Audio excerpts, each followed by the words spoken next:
예수님은 온유한 자가 복되다. 근데 온유한 자가 이 땅에서 땅을 얻을 것이다. 땅을 소유하고 통치하게 될 것이다. 왕노릇 할 것이다. 이렇게 말씀을 합니다. 어떤 사람이 이 말씀을 듣고 눈이 번쩍 뜨였어요. 땅을 얻을 것이다. 몇 평이나 줄까? 그래서 땅 부자들을 연구를 했답니다. 땅을 많이 가지고 있는 사람들의 그 특성, 진짜 온유한가? 온유해서 땅을 그렇게 하나님 앞에 받았는가? 근데 보니까 그게 아니고 좋은 부모를 만나서 땅을 상속받은 사람, 아니면 열심히 진취적으로 투기하면서 또 투자하면서 열심히 땅을 모은 사람. 그래서 그가 내린 결론은 온유하고는 전혀 별개의 문제구나. 그렇게 결론을 내렸다고 합니다. 여러분, 세상은 지금 예수님이 하시는 말씀과 정반대 이야기를 하고 있습니다. 세상은 이 말에 동의하지 않습니다. 세상은 힘있고 또 세력이 있고 지식과 재해가 있고 야망이 있고 큰 욕심이 있는 자, 또 나와서 진취적이고 역동적인 자가 땅을 정복하고 소유한다, 지배한다. 세상의 논리는 그렇습니다. 이 당시에 유대인들의 생각도 지금의 세상과 다르지 않습니다. 여러분, 지금 이스라엘이 로마의 지배를 받고 있잖아요. 나라를 빼앗겼습니다. 근데 유대인들은 어떻게 생각하냐면 힘이 없어서, 큰 조직적인 세력이 없어서 이렇게 나라를 빼앗기고 식민지 사회를 하고 있다. 유대인들이 다 그렇게 생각하고 있어요. 그래서 그들은 누구를 기다리냐면 메시아를 기다립니다. 어떤 메시아? 철장 권세를 가진, 큰 막대한 힘을 가진 그 메시아가 오기를 기다립니다. 그래서 그 메시아가 와서 그 막강한 힘으로 로마를 정복하고 이제는 온 세상을 소유하고 통치하고 지배하는 그 영광의 나라가 올 것이다. 그래서 그런 정치적 또 물리적 군사적 힘을 가진 그런 메시아를 그들은 열심히 기다리고 있습니다. 왜 예수님을 거부했습니까? 왜 예수님의 말씀을 듣지 않았습니까? 자기가 기대하는 메시아와는 정반대 메시아이기 때문에 예수님을 거부한 거예요. 여러분, 오늘날 교회도 어떻게 보면 같은 생각일 거예요. 교회가 큰 조직적인 세력, 그 세력을 형성하고 교회가 힘을 가지면, 능력을 가지면 얼마든지 세상의 지배를 받지 않고 세상을 조종하고 세상을 마음대로 다스릴 수 있다라고 그렇게 생각하는 사람들도 많습니다. 온유한 말로는 안 된다, 이렇게 주장하는 사람들이 있어요. 그래서 이 기독교를 큰 세력화시키려고 그런 운동을 벌이는 사람들도 있습니다. 성도들도 예수님의 말씀에 사실 동의하기 힘든 그런 가치관을 가진 사람들이 많습니다. 온유가 아니라 물리적인 힘만이 성공을 가져다 준다. 온유한 말로는 이 세상에 그 무엇도 얻을 수 없다. 이런 사고가 우리들 속에 은연중에 많이 침투하고 우리를 지배하고 있다는 겁니다. 어떻게 보면 이런 말들이 실제적으로 일리가 있고 맞는 말들이에요. 역사들이 그걸 우리에게 보여주지 않습니까? 여러분, 누가 세계를 정복하고 품고 다스립니까? 알렉산더, 또 우리가 잘 아는 징기스칸, 나폴레옹, 이런 사람들이 큰 막강한 힘을 가지고 세계를 정복하고 소유하고 다스리지 않았습니까? 근데 예수님은 지금 우리가 산상수훈에서 특히 팔복에서 계속 살펴보는 대로 계속 수수께끼 같은 말씀만 하고 계세요. 아마 여러분들이 계속 심령이 가난한 자, 애통하는 자, 오늘 이 온유한 자, 이 말씀을 들으면서 뭔가 좀 답답한 부분도 있을 거예요. 뭔가 석연치 않고 뭔가는 항복할 것 같은데 완전히 항복하고 싶지 않은 그런 부분이 우리 속에 조금이라도 있을 수가 있다 그 말씀입니다. 예수님이 계속해서 이해할 수 없는 말씀만 하고 있어요. 예수님이 계속해서 우리가 연구 대상이라고 생각할 그런 주제들, 그런 말씀들을 계속 이야기하고 있습니다. 여러분 오늘 특히 이 말씀도 참 수수께끼 같은 그런 말씀. 온유한 자가 복이 있다. 그들이 땅을 기업으로 받는다. 땅을 소유하고 땅을 누리고 땅을 지배하고 땅을 정복한다. 왕 노릇한다. 여러분 현실적으로 참 많은 거부감이 있는 그런 말씀이에요. 예수님은 거듭난 자, 거듭난 하나님의 백성만이 온유한 자다. 그리고 하나님 백성이 그 온유함을 나타낼 때에 비로소 땅을, 세상을 얻고 품고 다스리게 될 것이다. 왕노릇할 것이다. 이렇게 말씀을 하고 있습니다. 여러분 예수님은 왜 계속해서 앞에서 말씀한 것처럼 자꾸 역설적이고 수수께끼 같은 그런 말씀만 하고 계십니까? 우리는 오늘 이 말씀을 잘 이해하기 위해서는 온유의 의미가 무엇인지 먼저 그것부터 살펴봐야 됩니다. 여기서 예수님이 말하는 온유한 자가 복이 있다. 이 온유는 천성적으로 타고난 성품을 말하는 게 아니에요. 사람마다 타고난 성품이 있습니다.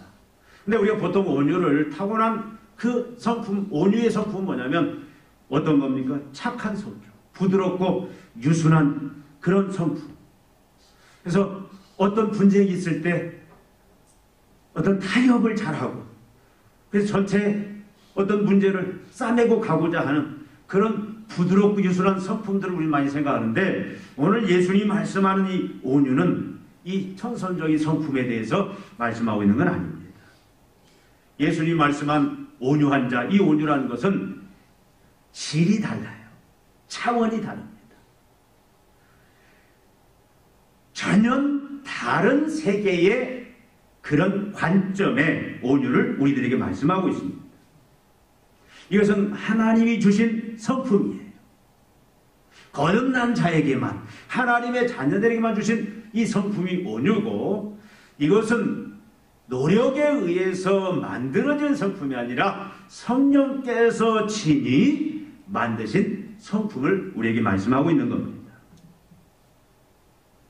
여러분, 이 온유라는 것은 지금 팔복에서 예수님 말씀하신 심령이 가난한 자가 복이 있다, 이어서 애통하는 자가 복이 있다, 그 말씀에 자연스럽게 따라오는 그런 성품입니다.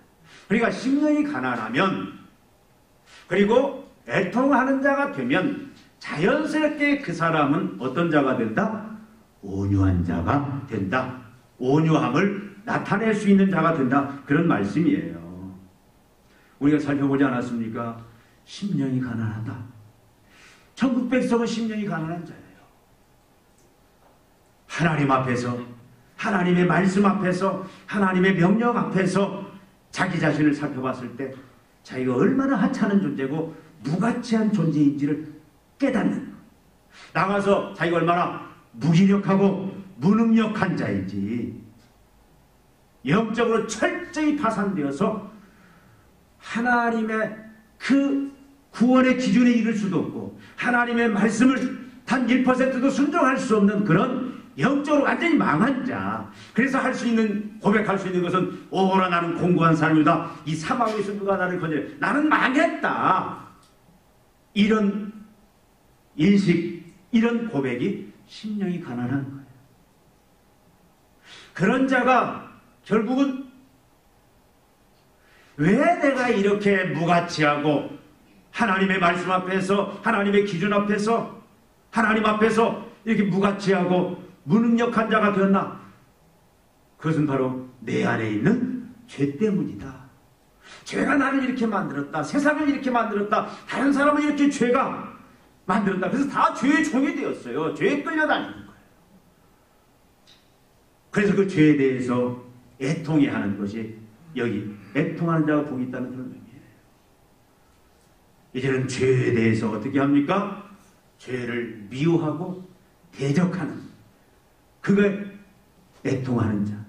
이런 자가 자연스럽게 다른 사람들과의 관계 속에서, 다른 사람들과 만남 속에서 자기 자신에 대한 바른 자세를 갖게 되는 거예요.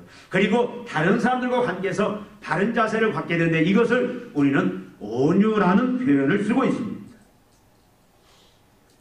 여러분, 심령이 가난한 자와 그로 인하여 애통한 자는 자연스럽게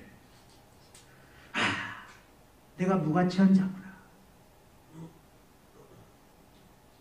내가 무능력한 자구나, 내가 참 무기력한 자구나, 내 힘으로 하나님의 일을, 하나님을 기쁘시게 할 수 있는 건 아무것도 없구나, 나가서 이 세상도 우리 힘으로 결국 할 수 있는 건 아무것도 없습니다. 자신의 무가치와 무능력, 무기력을 내가 스스로 성령의 은혜로 깨닫고 그걸 고백하고 인정할 뿐만 아니라 타인과의 관계에서도 인정하는 것을 우리는 온유다, 그렇게 표현을 하고 있습니다. 스스로 이렇게 생각해요. 나 같은 밥충이가 어디가 있을까? 나같이 쓸모없는 자가 어디가 있을까? 도대체 내가 할 수 있는 게 뭐냐? 네가 잘하는 게 뭐냐? 이 바보야. 그게 본인 스스로는 그렇게 평가하고 본인을 향해서 이렇게 책망을 하다가, 만약에 옆에 있는 다른 사람이 더 이제 열불나는 것은 아내든지 남편이든지 가까이 있는 사람이 자기를 향해서 야, 이 밥충아, 당신 할 수 있는 게 뭐야? 당신은 필요 없어. 당신은 쓸모없는 사람이야. 거기서 이제 한마디 더 하면 어떻게 되는 거예요? 오늘 말씀대로 온유한 자는 어떻게 되는 거예요? 그래, 맞아. 나도 알아. 나도 내가 밥충인 줄 알아. 미안해. 이게 여기서 말하는 온유의 의미인데, 스스로 그렇게 자기를 평가하다가도 누가 옆에서 나를 그렇게 평가하면 그걸 인정을 하지 못하는 게 우리의 모습 아닙니까? 근데 온유는 내가 내 스스로를 그렇게 무가치하고 무능력한 자로 말씀 앞에서, 하나님 앞에서 인정하고 고백할 뿐더러 다른 사람이 나에 대해서 그렇게 평가하고 그런 말을 해도 무감각한 거예요. 그냥 맞아, 시인하고 거기에 대해서 전혀 다른 생각을 갖지 않습니다.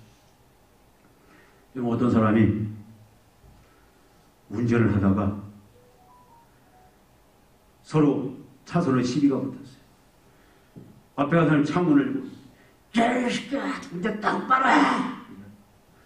얘 뒤에 있다가 뭐야, 이 새끼야! 하다가 근데 이 사람이 갑자기 하나님의 말씀이 생각이 나서, 그래서 이제 차를 세워놓고 딱 그 사람이 배를 튕기고 나오는데, 이 사람이 막 삿대질하니까 한쪽에서 뭐라고 하냐, 선생님 왜 이렇게 잘생기셨어요?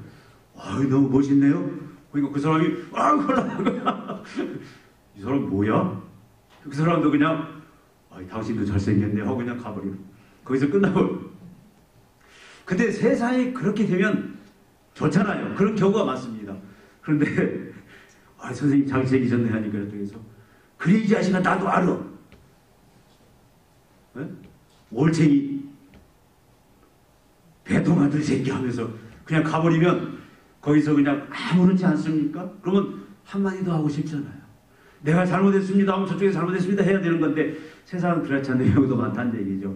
누가 나에 대해서 내가 하나님 앞에서 말씀 앞에서 스스로 무가치하고 무능력한 자다 그렇게 고백하고 인정할지라도 다른 사람이 나에 대해서 그런 말을 하고 그런 평가할 때 우리는 그렇지 못하다는 것. 이건 자연적인 성품으로는 불가능합니다. 그런데 하나님의 자녀는 성령으로 거듭난 자는 진짜 하나님의 백성들은 이렇게 돼야 된다. 이것이 참다운 하나님 나라 백성의 특징이다. 여러분 어떻게 보면 절망감을 주는 말씀이잖아요. 우리 어떻게 다른 사람이 나를 그렇게 이야기할 때 거기에 공감하고 그냥 무감각하고 맞습니다. 그렇게 하기 쉽냐고요. 나가서 이 온유다라는 것은 그런 인식을 가지고 내가 다른 사람들 나와 관계하는 모든 사람들보다 나에게는 잘난 것, 나은 것이 하나도 없다. 이렇게 인정하는 거예요.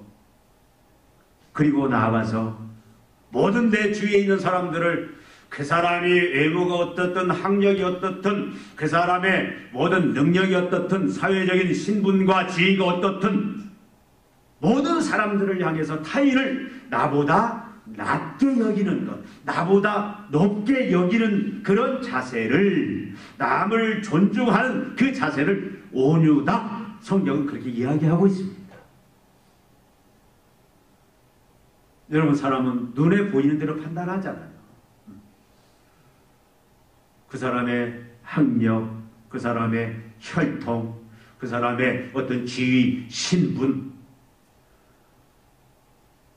그런데 그런 것 전혀 보이지 않고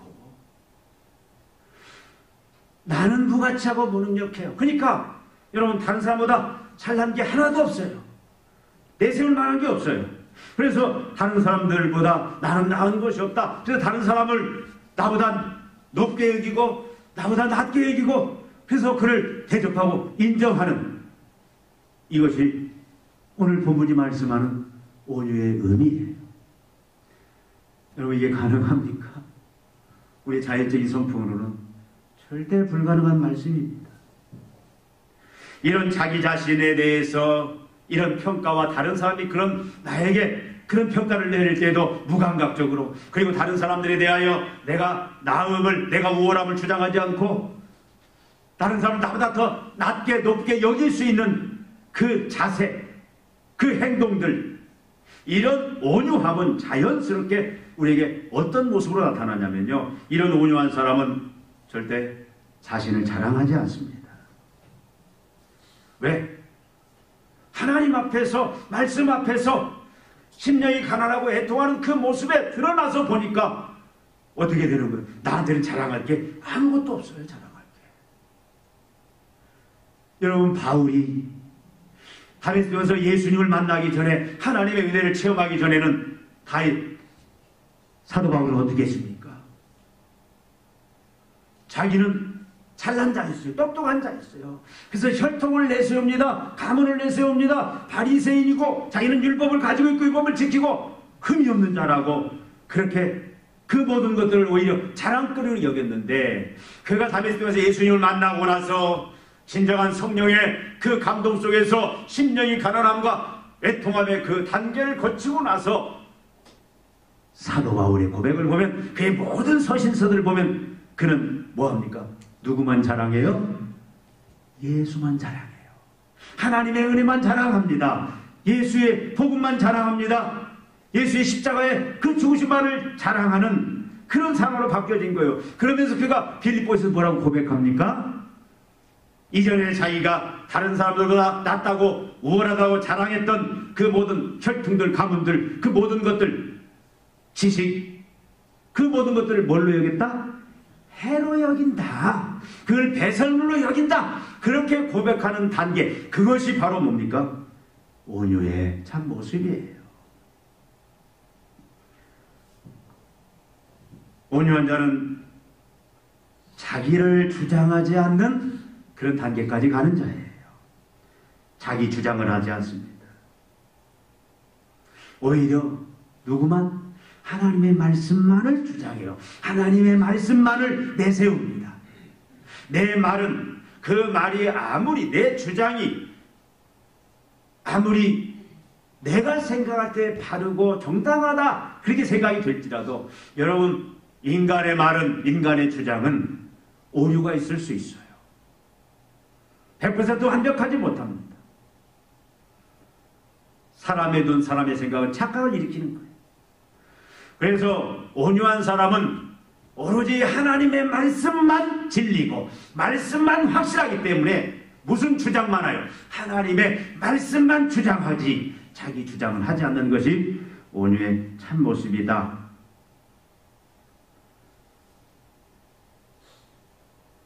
자기의 권리를 주장하지 않습니다. 온유한 사람은 자기의 지위, 신분, 특권, 자기의 소유물 이것들을 주장하지. 나는 당연히 그것을 받아야 된다. 당연히 누려야 된다. 그렇게 주장하지 않아요. 예수님이 어떻게 하셨습니까? 예수님은 빌립보서 2장에 보니까 그는 근본 하나님의 본체시나 하나님이시나 하나님과 동등됨을 취할 것을 여기지 아니하시고 자기를 비워 종이 되어 사람이 되어서 죽기까지 순종하셨다. 여러분 하나님입니다. 예수님은. 근데 그 하나님의 권리를 다 포기해버렸어요. 하나님의 뜻을 위해서, 우리의 구원을 위해서. 자기의 권리를 주장하지 않는 것이 온유인데 여러분 이게 우리의 자연적인 성품으로는 불가능한 것들이잖아요. 온유는 자기에게 예민하지 않습니다. 우리 죄악된 성품들은, 우리 자연적인 성품들은 뭐냐면 철저히 자기 중심입니다. 어떤 말이나 다른 사람의 행동이 왔을 때에, 어떤 사건이 벌어졌을 때 우리는 어떤 기준에서 먼저 생각하냐면 이것이 나하고 관계가 있냐 없냐 이렇게부터 먼저 생각해요. 나하고 관계가 없으면요 너그럽습니다. 근데 나하고 관계가 있어요. 내 자존심을 짓밟습니다. 그러면 어떻게 해요? 분노하는 거예요. 이것이 나에게 엄청난 손해를 가져옵니다. 그러면 거기에 대해서 예민하게 반응을 하는 게 우리의 모든 본성이에요. 이것은 어쩔 수 없는 모든 인간들의 속성입니다. 내가 사는 동네에 장애인 학교가 들어온다. 전에는 어떻게 했어요? 지금 최근에는 어디서 지역에서 환영하고 지역에서 막 돕고 하는 참 놀라운 기적적인 일들이 일어나는데 전에는 안 그랬어요. 어떤 여인들이 잘 모르겠어요. 반대해요. 왜? 집값 떨어진다. 그러니까 나하고 관계가 있냐 없냐, 어떤 말이나 행동이 나에게 오면, 어떤 거 벌어지면 이것이 나와 관계가 있냐 없냐, 내 자존심에 영향을 끼치냐 아니면 나한테 손해냐 이익이냐, 그래서 여기에서부터 이제는 거기에 대해서 예민한 반응을 하는 게 보통 인간들의 참 모습들입니다. 근데 여러분, 온유한 자는, 성경이 말하는 온유한 자는 자기의 부가치, 자기의 무능력을 알고 다른 사람이 그렇게 말하고 다른 사람이 그렇게 평가한다 할지라도 또 거기에 무감각하고 내가 하나님 앞에서 다른 사람들 나보다 낮고 존귀하게 여기는 그런 온유함의 그 의미는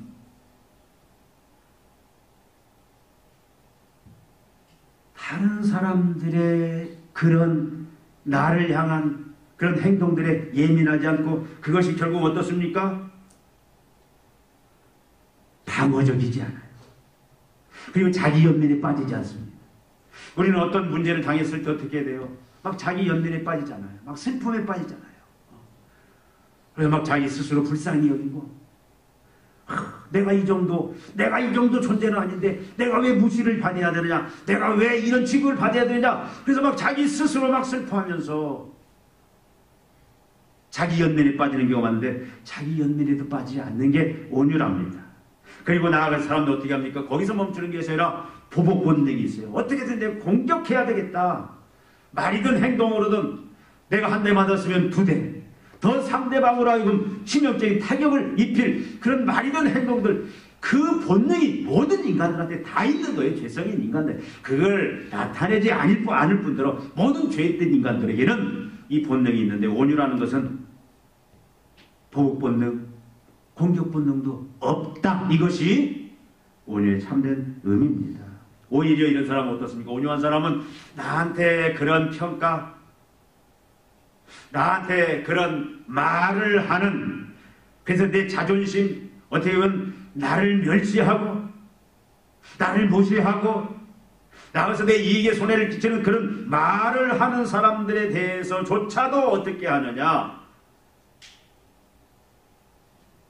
감사하는 자세를 가지는 것이 온유예요. 아, 뭔가 저 말에도 저인데 내가 배울 게 있구나. 하나님이 나를 뭔가 가르치려고 하구나. 그래서 감사하고 또 고마워하는 행동. 이게 온유의 성경적인 의미입니다. 여러분, 절망되지 않습니까?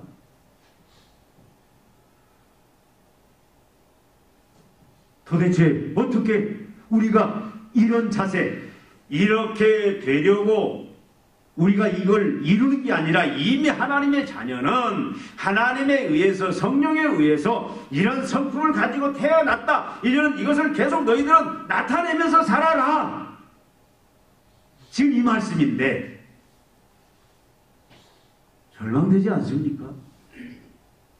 자, 오늘 너무 먼 말씀 아닙니까? 우리들이 지금 세상이 보는 교회 관점과는 너무도 다른 말씀 아닙니까?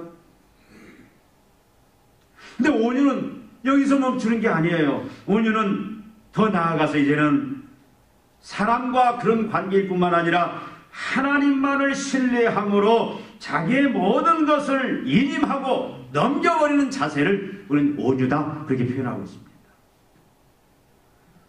하나님을 의지하고 순종하는 것이 온유의 참모습이다. 여러분, 우리가 부당하게 고통을 당한다고 생각될 때 우리는 불평이 나오지 않습니까? 분노가 나오지 않습니까? 나를 방어하고 또 공격하고 싶은 그런 본능이 우리 안에 있지 않습니까? 근데 불평하지 않고 인내하면서 원수 갚는 것까지도 하나님의 손에 맡기는 자세. 시편 기자가 37편에서 시편 30편에 말하는 불평하지 않고 원망하지 않고 하나님 손에 다 원수 갚는 것까지도 넘겨드리는 것. 그래서 그는 자기는 그것 때문에 고민하고 그것 때문에 자기 연면에 빠지지 않고 이제는 무감각한데 평안을 누리는 이 단계. 그래서 하나님 앞에 다 넘겨버리는 거예요. 그래서 철저히 이제는 하나님이 인도하시는 대로 어떤 하나님의 인도하심이 있든 내가 절대 하나님만 의지하고 순종하겠습니다. 라는 그 자세가 온유의 결정판인데 여러분, 쉽지 않잖아요. 우리는 하나님의 인도함을 받고 하나님께 다 맡긴다 하지만 하나님의 그 인도함이 내 생각과 맞지 아니하고 내가 원했던 방식이 아니고 그 하나님이 요구하시는 인도하심이 사람의 눈으로, 사람의 가치관으로 볼 때에 그것이 평탄한 길이, 성공의 길이, 빨리 해결될 수 있는 길이 아니다라고 생각될 때 우리는 외면하지 않습니까? 무시하지 않습니까? 근데 그럼에도 불구하고 온유는 끝까지 모든 것을 하나님 앞에 다 인임해버리는 거예요. 어떤 인도함이라도 내가 이제 따르고 순종하겠습니다. 그래서 불평하지 아니하고 원망하지 아니하고 내가 복수하려고 하지 아니하고 하나님이 보복해 주신 자가 하나님이잖아요. 그 하나님 앞에 다 맡기고 나아가는 그것이 진정한 온유의 참모습인데 오늘 예수님은 지금 이 온유에 대해서 우리에게 말씀하고 있습니다. 너희가 바로 이러한 온유한 자다. 그래서 너희는 복받은 자다. 우리의 모습은 어떤지, 교회의 모습은 어떤지 우리 한번 깊이 생각해 봐야 될 말씀입니다. 제가 계속 산상수훈 이 팔복을 말씀하면서 여러분 계속 드린 말씀이 있습니다.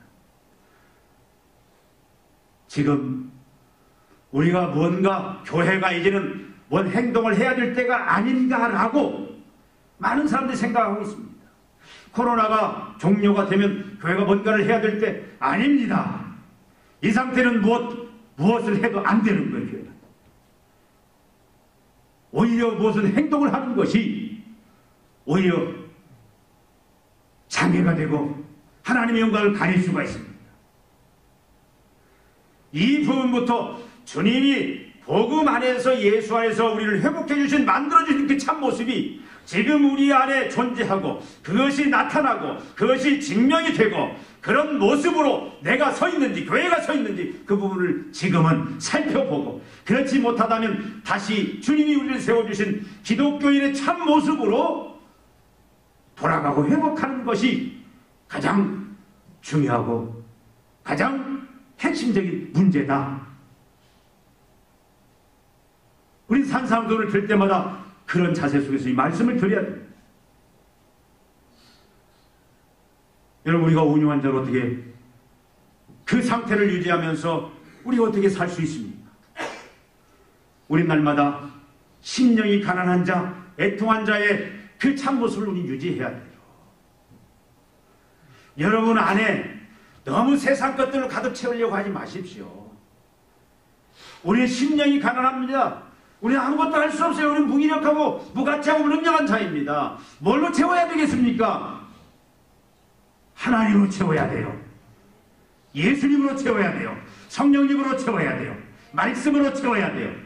우리 자꾸 뭘로 채우려고 합니까? 권력으로 채우려고 하고 세상 세력으로 채우려고 하고 명예로 물질로 자꾸 내 욕망으로 내 야망으로 내 자신을 채우려고 하니까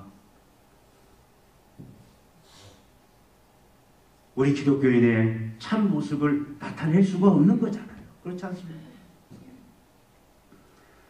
우리 날마다 심령이 가난한 상태, 애통한 그 상태를 유지하고 나는 매일 나의 모습을 살펴보면서 어느 순간 나도 모르게 심령이 가난함을 우리 벗어나 버릴 수 있습니다. 애통의 상태를 벗어나 버릴 수 있어요. 그저 내가 무엇이든 내 힘으로 다 할 수 있다. 내가 구원도, 내 안녕도, 내 행복도, 내 성공도 내가 무엇이든 다 할 수 있다. 그래서 하나님을 팽개치고 자기 힘으로 하려고 하는 심령이 가난한 것이 아니라 심령이 부한 자가 되어버립니다. 우리는 자그마한 죄에도 어린아이 살갗에 가시 하나 들어가면 그 여린 살갗은 발갛게 되고 통증이 오듯이 그렇게 예민해야 되는데 이제는 소발바닥 곰바닥처럼 가시 하나 박혀도 통증도 못 느끼는 그런 영적으로 애통한 자가 아니라 죄에 대해서 그냥 무딘 그런 모습이 아닌지 우리는 날마다 우리 자신들을 살펴보는 그 모습, 성령의 은혜로. 그래서 우리가 그것이 깨달을 때마다 어떻게 돼야 돼요? 돌아가야 돼요. 어디로 돌아가야 돼요? 심령이 가난한 상태로 죄에 대해서 애통하는 그런 상태로 돌아가야 됩니다. 날마다 우리는 또한 성령 충만을 구해야 돼요. 우리의 기독교인의 하나님의 자녀로서의 삶은 내 힘으로 내 의지로 할 수 있는 건 아무것도 없습니다. 우리의 구원도 하나님의 은혜로 주었습니다. 우리가 날마다 예수님을 닮아가는 성화도 내가 해야 되지만 내가 이루어야 되지만 궁극적으로 그 일을 이루시는 이는 누구냐? 성령님이세요. 성령님을 벗어나면 안 됩니다. 날마다 성령 충만해야 돼요. 성령님이 나를 온전히 지배하고 다스리도록 나를 넘겨드리는 그때 우리는 비로소 어떻습니까? 온유함을 나타내는 그런 삶을 살 수 있다고 말이에요. 우리 날마다 주님만을 바라봐야 됩니다. 세상 바라보지 마세요. 세상에 땅 많이 가진 사람들, 세상에 성공한 사람들, 세상에 권력 가진 사람들, 세상에서 이제 내가 다 성취했다 그렇게 이야기하는 사람들 바라보지 마십시오. TV에 나와서 자기 성공담을 또 어떤 자서전을 쓰고 나는 이렇게 성공했다 그렇게 하나님의 자신들을 자랑하고 주장하는 그런 부분에 대해서 여러분 이제는 귀를 막아버리셔야 돼요. 누구만 바라봐라? 주님만 바라보라는 거예요. 주님이 어떤 길을 가셨습니까? 하나님과 동등됨을 취할 것을 여기에 자기를 비워 종의 형체를 그 온유한 길을 가셨어요. 예수님은 온유한 자였습니다. 그 온유가 어떤 거였어요? 우리를 위해서 주님은 희생하시고 죽으셨잖아요. 권리를 주장하시지 않았잖아요. 자기를 나타내지 않았습니다. 자기 주장하지 않았습니다. 하나님 주장, 하나님 자랑, 복음 자랑, 하나님의 뜻만을 전하는 거예요. 날마다 우리 하나님의 통치를 구해야 됩니다. 하나님이 나를 다스리도록 오늘도 주님 나를 다스리소서. 넘겨드려야 돼요. 그럴 때 여러분 어떤 복을 받는다고요? 이런 자들은 땅을 기업으로 받는다. 이 땅에서 분명히 땅을 기업으로, 땅을 소유하게 됩니다. 이 땅은 우리가 그렇게 욕심내는 그런 그 의미는 아니에요.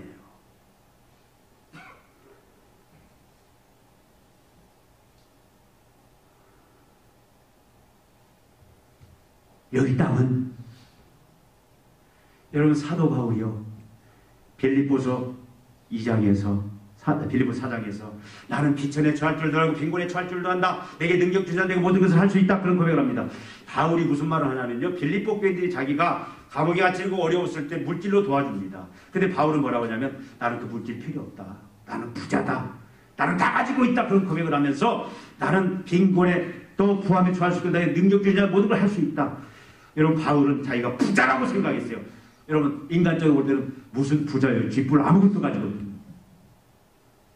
아무것도 없어요. 바울은요. 집 한 칸도 없어요. 근데 자기는 부자래요. 왜? 온유한 자가 느끼는 것은 뭐냐면 이 세상이 다 누구 것입니까? 하나님의 것이에요. 하나님이 자신에게 이 모든 걸 주었다. 그가 고린도 전서 3장에서 6장에서 이 표현을 합니다. 모든 것이 다 내 것이다. 하나님이 하나님의 자녀들을 위해서 모든 이 세상을 주셨다고 얘기하는 거예요. 다 이것이 우리 것이다. 그 말입니다. 안 믿겨지죠? 어떤 목사님이 농담으로 차를 타고 가다가 야, 저 산 멋있다. 그래? 너 가져. 하다가 야, 저 집 멋있다. 내가 줄까? 너 가져. 저 수지가 참, 야, 참 아름답다. 그래, 내가 줄게. 가져. 농담 같지만 의미 있는 일. 아니, 누리면 되는 거지. 왜 그걸 내가 소유해가지고 관리비 뭐 집 매형 수리해주고 하면서 막 영적하고 그런 생각. 그래도 좀 갖고 고생이라도 이렇게 하고 싶죠. 모든 것이 다 내 것이다라고 바울은 이야기하면서 내가 이제 그리스도 안에서 누리는 것이 바른 자세다라고 얘기를 합니다. 여러분, 우리는 이 단계까지 나아가야 됩니다. 여러분, 이렇게 온유한 자는 저는 땅을 얻는다는 개념을 무슨 뭐냐면 사람을 얻는다라는 개념입니다. 여러분, 사람 얻는 것처럼 중요한 게 어디가 있습니까? 어떤 사람이 사람을 얻습니까? 복음으로 어떤 사람이 사람을 얻습니까? 어떤 사람이 내 인생의 도움을 사람을 얻습니까? 절대 온유하지 않고는 사람을 얻을 수가 없어요. 땅을 얻는다는 얘기는 사람을 얻는, 사람처럼 중요한 자산이 어디가 있냐고요. 내 권리 주장하고 온유하지 않고는 절대 우리는 사람을 얻을 수 없어요. 복음으로 사람을 얻는 것을 사단으로부터 죄악 사망 심판으로부터 그 사람을 하나님의 사람으로 내가 얻어낼 수 있는 것은 뭐냐? 온유만이 가능합니다. 온유만이. 여러분, 이게 천국에서 가장 큰 상급이고 가장 큰 하나님의 축복, 영광이 주어질 것입니다. 그리고 온유한 자는 어떻습니까? 미래에 하나님의 모든 나라를 새하늘과 새 땅을 내가 다 내 것으로 받는 거예요. 분명히 말합니다. 로마서 8장 17절 자녀인 것 또한 상속자요. 곧 상속자, 하나님의 상속자. 내가 다 새하늘과 새 땅을 내가 주인으로 받는 것입니다. 고린도전서 6장 3절에 말합니다. 우리가 천사를 판단할 것을 너희가 알지 못하느냐. 그렇거든 하물며 세상이 우리가 마지막 온유한 자로서 이제 하나님 앞에 서게 되면 어떻습니까? 천사를 심판하고 세상을 심판하는, 세상에서 왕노릇하는 자로, 세상을 지배하는 자로, 그런 자로 설 것이다. 우리가 한번 생각해 보십시다. 어떤 목사님은 그 사모님하고 고생 많이 했어요. 근데 이분들은 내가 볼 때 진짜 온유해요. 저 정도 본받고 싶을 만큼. 근데 여러분, 그분이 요즘 최근에 좋은 소식을 전했어요. 갑자기 어떤 이분이 건강으로 참 암까지 얻어서 굉장히 고생을 했는데 그래도 하나님만 의지하고 하나님께 다 맡기고, 근데 참 이거 특별한 일이죠. 갑자기 어떤 권사님이 교회를 지어주겠다고 그래서 이번에 땅을 500평을 구입을 했대. 거기다 또 교회도 건축한대. 이거 참, 근데 그분을 가만히 봤어. 근데 진짜 온유한 분이죠. 이런 일도 있다. 여러분, 우리가 우리 자신들을 한번 되돌아보면서 우리가 어떤 모습으로, 내가 하나님의 자녀 아닙니까? 우리가 하나님 백성 아닙니까? 우리는 구별된 자 아닙니까? 그들은 달라야 되죠. 우리 어떤 자예요? 심령이 가난한 자고 해통하는 자고 온유한 자, 이렇게 만들어 주셨어요. 하나님이 만들어 주셨어요. 성령이 만드셨습니다. 내 안에 성령의 기름을 킹게 될 수가 없어요. 이렇게 살아야 돼요, 반드시. 우리 한번 모습을 바라보면서 우리가 온유한 자로 주님 앞에 이제 주님 바라보면서, 주님 의지하면서, 성령에 의지하면서 우리가 나아가서 우리 자신이, 우리 교회가 이런 모습으로 서야 될 줄로 믿습니다. 기도하시겠습니다. 하나님 아버지, 온유한 자가 복이 있나니 그들이 땅을 기업으로 받을 것입니다. 주님 주신 말씀 저희들이 가슴에 담습니다. 주님, 우리가 정복하고 우리가 소유한 것들은 오히려 우리에게 근심 걱정도 주고 결국 영원하지 않는 것을 고백합니다. 하나님이 주시는 그 모든 것들 이제 소유하고 누릴 수 있는 그런 주님의 믿음의 종들이 되기를 합니다. 주님, 우리는 온유할 수가 없습니다. 하나님 만들어 주셨고 성령님이 만드셨사오니 이제는 믿음을 통하여 날마다 온유한 자로 주님 앞에 서게 하여 주시고, 이제 아버지 이 땅에서도 하나님의 기업을 누리는 자요, 아버지 하나님 땅을 정복하고 다스리는 그런 영광된 위치에 살게 하시고, 마지막 주님 부르실 때 새하늘과 새 땅에 그 왕으로 주인으로 주님 앞에 설 수 있는 저희들 다 되게 하여 주시옵소서. 우리 교회를 그렇게 만들어 주시옵소서. 예수님의 이름으로 기도하옵나이다. 아멘.